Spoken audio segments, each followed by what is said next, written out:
अब हम भारत की शिक्षा व्यवस्था में लगे वायरस का विश्लेषण करेंगे, क्योंकि ये ऐसा वायरस है जिसने हमारे देश को बहुत खोखला कर दिया है।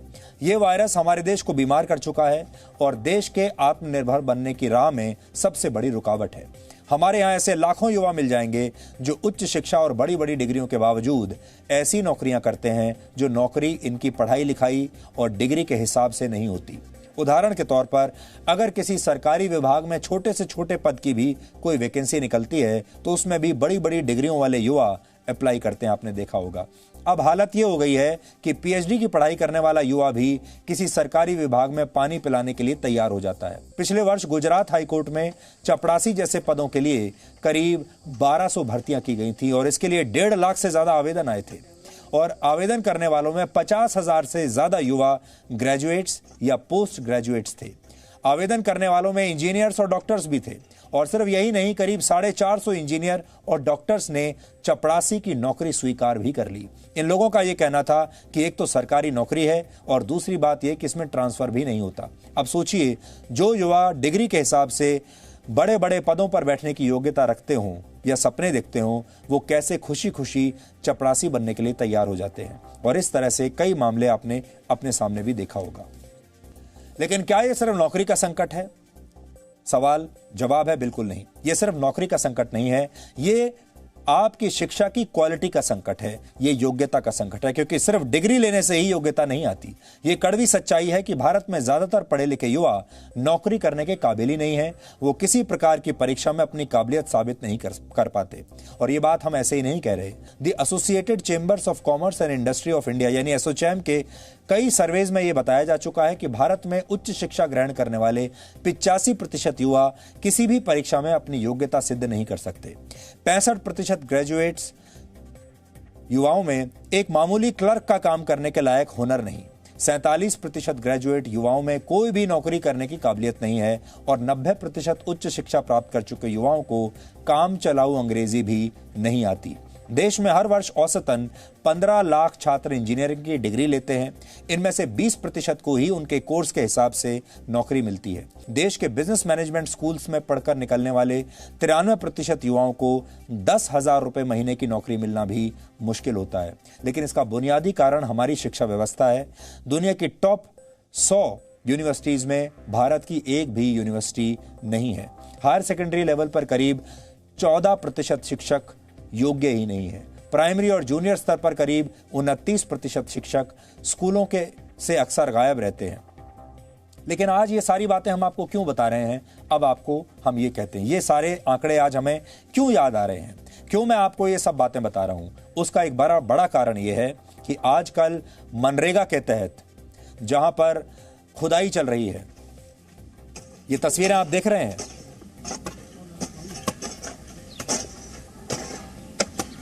ये युवा मनरेगा के तहत मजदूरी कर रहे हैं और मजदूरी करने वाले बहुत सारे युवा ऐसे हैं जो ग्रेजुएट्स हैं, पोस्ट ग्रेजुएट्स हैं और इंजीनियर्स हैं। हमने आज इन पर एक स्पेशल रिपोर्ट आपके लिए तैयार की है। पहले आप ये देखिए। जून की तपती गर्मी, वक्त सुबह के 11 बजे। दिल्ली से लगभग 60 किलोमीटर दूर उत्तर प्रदेश के जुनैदपुर गांव में कुछ युवा सड़क पर मिट्टी खोद रहे हैं। मनरेगा के तहत इन लोगों को 200 रुपए रोज मजदूरी के मिलते हैं। इन दिहाड़ी मजदूरों को देखकर आपको कुछ भी अजीब नहीं लग रहा होगा, लेकिन इससे आगे की कहानी हैरान और परेशान करने वाली है, क्योंकि फावड़ा चलाने वाले इन लोगों में किसी के पास बिजनेस एडमिनिस्ट्रेशन यानी बीबीए की डिग्री है तो कोई इंग्लिश में पोस्ट ग्रेजुएट है, किसी के पास बीएड की डिग्री है तो किसी ने कॉमर्स में पोस्ट ग्रेजुएट किया है। प्रोफेशनल कोर्सेज की डिग्री होने के बावजूद ये लोग सामान्य मजदूरों की तरह सड़क पर सिर्फ 200 रुपए की दिहाड़ी के लिए मिट्टी खोद रहे हैं। बीबीए किया हुआ है, बीबीए करके आप आज ये फावड़ा उठाए हुए मिट्टी खोद रहे हैं। मतलब लोग कल्पना नहीं कर सकते कि बीबीए करा आदमी, उसके बारे में जो कल्पना की जाती थी वो ये था कि वो तो किसी एसी वाले रूम में बैठा होगा, मैनेजमेंट का काम कर रहा होगा, उसके नीचे कुछ लोग होंगे। और अगर आज आपको लोग देख रहे होंगे, अभी भी देश में लाखों करोड़ों बच्चे होंगे जो बीबीए का कोर्स कर रहे होंगे, उनके नीचे से तो जमीन खिसक जाएगी। हाँ जी, क्या करें, देखो कुछ नहीं, रोजगार नौकरी लगी नहीं। क्या करें, नहीं कर रही। कितने परसेंट मार्क्स के साथ आपने बीबीए की डिग्री पर हासिल किया? 65% के बाद। क्या कर रखा है? नाम सर बताइए। मेरा नाम सुरजीत सिंह है, मैंने MA BEd किया है। MA BEd किया है? BEd कब किया आपने? ये लास्ट ईयर मैंने BEd किया है। तो आपने ये फावड़ा उठाने के बजाय कोई ऐसा काम क्यों नहीं शुरू किया जिसमें आप ट्यूशन पढ़ा सकें या बच्चों को पढ़ा सकते थे? सर लॉकडाउन चल रहा, बच्चे भी नहीं आएंगे, उसकी वजह से आर्थिक स्थिति खराब है कि मनरेगा काम चल गया, उसमें काम करना पड़ेगा। आपने क्या रखे? MA किससे किया है आपने? हिंदी से। हिंदी से? जी सर M.Com। M.Com कर रखा है? Yes sir. पूरा हो गया, कंप्लीट हो गया? Yes sir, complete. कितने परसेंट मार्क्स? 66% मार्क्स के साथ किया Yes, आपने। तो अब ये क्यों उठा लिया आपने फावड़ा? सर क्या करें, मजबूरी है। हम्म। लॉकडाउन के बाद कहीं पर जॉब के लिए लॉकडाउन से पहले जॉब के लिए ट्राई करा तो हर जगह यही सुनने को मिला कि एक्सपीरियंस है आपके पास। अच्छा, कुछ तो ऐसे हैं जिन्होंने प्रोफेशनल डिग्री ले ली है और वो यहाँ पर हैं। कुछ लोग ऐसे हैं जो इनको देख करके अब यहाँ पर आ गए हैं और कह रहे हैं कि अब चूंकि घर पर बैठने से अच्छा ये है कि कम से कम खेत में ही आ जाया जाए, 4 घंटे 5 घंटे यहाँ काम कर लिया जाए और उसके बाद 200 रुपये रोज के हिसाब से घर पर कुछ ले जाया जाए। लेकिन आज जो सवाल यहाँ से खड़ा हो रहा है वो उस सिस्टम को लेकर, उस एजुकेशन सिस्टम को लेकर भी खड़ा होता है जो लोगों के हाथों में डिग्रियां तो थमा देता है, लेकिन वो ये नहीं सोचता कभी कि उस डिग्री का कभी कोई फायदा मिल पाएगा या नहीं मिल पाएगा। लेकिन ये कहानी देश के सिर्फ एक गांव की नहीं है। जगह जगह पढ़े लिखे और बड़ी बड़ी डिग्री वाले लोग इसी तरह से मजदूरी पर मजबूर हैं। MA और कंप्यूटर की पढ़ाई करके जाहिद मेरठ के परीक्षितगढ़ में तालाब की खुदाई कर रहे हैं। लेकिन अगर आपको लग रहा है कि देश में रोजगार का संकट अब बहुत गंभीर हो गया है या फिर कोरोना वायरस के बाद देश में ज्यादातर पढ़े लिखे नौजवानों का हाल यही होने वाला है, तो पहले एक बार पोस्ट ग्रेजुएट जाहिद की बात सुन लीजिए। ग्रेजुएशन में आपके क्या सब्जेक्ट है? ग्रेजुएशन में मेरे सब्जेक्ट हैं पॉलिटिकल, इकोनॉमिक्स, सोशोलॉजी। पॉलिटिकल क्या? Political science. Political science. तो लेनिन को जानते हैं आप, कौन थे? जी नहीं। अच्छा ठीक है। इसके अलावा आपने भारत की राजनीति के बारे में पढ़ा? जी सर। क्या क्या पढ़ा आपने? भारत की राजनीति, संविधान के बारे में पढ़ा मैंने। संविधान के बारे में पढ़ा। संविधान में किस तरीके से संविधान को बांटा गया है? कुछ चीज़ें स्टेट्स के पास हैं, कुछ चीज़ें सेंटर के पास हैं, कुछ आइडिया है आपको क्या क्या है उसमें? सेंटर के पास ये है कि जिस तरीके से हर एक बंदे की अपनी जिम्मेदारी है और अपनी जिम्मेदारी के अनुसार ही कार्य करना चाहिए। आज के टाइम में बेरोजगारी सबसे मुख्य मुद्दा है हमारे देश में। तो जीडीपी के बारे में बताइए, क्या पढ़ा? जीडीपी तो बहुत ज़्यादा है, गिरी हुई है इस टाइम सर। क्या होती है जीडीपी? जीडीपी होती है हमारी बाजार क्या? बिजनेस जो हमारा बहुत ही निचले स्तर पर है। जाहिद जैसा ही हाल ग्रेजुएशन और साइंस से इंटर पास करके मनरेगा में मजदूरी करने वाले छात्रों का है। और वायरस में अंतर समझना चाहें, कोरोना वायरस फैला हुआ जी, क्या अंतर बेसिक दोनों में? वायरस संक्रमण के द्वारा फैलता है, ये एक दूसरे से विरक्ति में पहुंच जाता है जी। क्या वायरस? और बैक्टीरिया? बैक्टीरिया हमारे ये होते हैं जी, कीड़े। बैक्टीरिया हमारे खाने पर रहते हैं जी। वायरस तो बनाया जाता है, वायरस बनाए जाते हैं जी। वायरस एक दूसरे में फैल भी जाता है दूसरे में, लेकिन बैक्टीरिया फैलता नहीं है। जीडीपी का फुल फॉर्म क्या होता है? जीडीपी का फुल फॉर्म होता है गुड्स। अच्छा, आज मैं आपसे ये सवाल इसलिए नहीं पूछ रहा हूँ कि मैं कोई आपकी नॉलेज पे सवाल उठाना चाह रहा हूँ। मैं ये पूछना चाह रहा हूँ कि जब हम लोग goods development percentage GDP development percentage.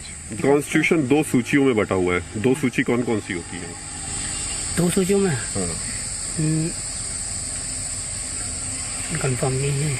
2019 में आई एक रिपोर्ट के मुताबिक ग्रेजुएशन करने वाले 20 में से 11 युवा ग्रेजुएशन की योग्यता वाली किसी भी नौकरी के काबिल नहीं होते। अगर बीबीए और एमए पास लोगों के फावड़ा चलाने की तस्वीरें दुखद हैं, तो बड़ी बड़ी डिग्री होने के बावजूद अपने लिए नौकरी की सही एप्लीकेशन तक न लिख पाना और भी अफसोसजनक है। हमने इनसे जब सरकार को नौकरी के लिए एप्लीकेशन लिखने को कहा तो एमए की पढ़ाई करने वाले व्यक्ति इंटर पास की एप्लीकेशन की नकल करने पर मजबूर दिखा। बताना चाहता हूँ, देखो मैं वर्तमान में बेरोजगार हूँ। लेकिन इसमें दोष जाहिद यह पढ़ लिख कर फावड़ा चलाने वालों का नहीं है, बल्कि उस सिस्टम का है जिसने इन्हें कागज की डिग्री तो दे दी, लेकिन इस डिग्री में ना तो भविष्य की बुनियाद है और ना ही उस इच्छा शक्ति की झलक जिसके दम पर भारत को शक्तिशाली और आत्मनिर्भर बनाने की तैयारी हो रही है। जब तक इस तरह चिराग तले अंधेरा रहेगा, तब तक भारत के उज्जवल भविष्य का निर्माण करना मुश्किल होगा। लॉन्ग टर्म में, लंबे भविष्य के लिए, बेहतर भविष्य के लिए अगर ऐसी योजनाएं तैयार नहीं की गई जिसमें हम अपने नौजवानों को स्किल्स के साथ में डेवलप करें, उनको छोटे छोटे रोजगार के तौर पर आत्मनिर्भर बनाने की कोशिश करें, अगर हम नहीं करते तो यकीन मानिए कोरोना की महामारी का संकट अभी है, हो सकता है ये महामारी साल भर में खत्म हो जाए, लेकिन ये जो महामारी है, ये जो आपको अभी ये फावड़ों के तौर पर दिखाई दे रही है, रोजगार की शक्ल में, बेरोजगारी की शक्ल में जो महामारी दिख रही है, ये उतनी जल्दी खत्म होने वाली नहीं है और ये संकट बहुत बड़ा संकट होगा, बहुत गहरा संकट होगा जिसका कोई वैक्सीन नहीं बन पाएगा। कैमरामैन धीरेन्द्र के साथ राहुल सिन्हा, जी मीडिया, बुलंदशहर। तो अब ग्राउंड रिपोर्ट्स का सिलसिला जी न्यूज पर शुरू हो चुका है और अब आपको आने वाले समय में ऐसी और बहुत सारी ग्राउंड रिपोर्ट्स देखने को मिलेंगी जहां से आपको आपके देश की सच्चाई के बारे में पता चलेगा। नया जी न्यूज ऐप अब बेहतर फीचर्स के साथ हिंदी अंग्रेजी के साथ साथ देश की अन्य भाषाओं में भी भारत और दुनिया की तमाम खबरों का अनूठा कलेक्शन। अपनी पसंद के मुताबिक सेट करें होम स्क्रीन पर अपने फेवरेट सेक्शन। साथ ही हमारे एडिटर्स द्वारा चुनी हुई दिन की बड़ी और खास खबरें। देखें जी न्यूज लाइव कभी भी कहीं भी। मनोरंजन और सूचना से भरपूर वीडियोस,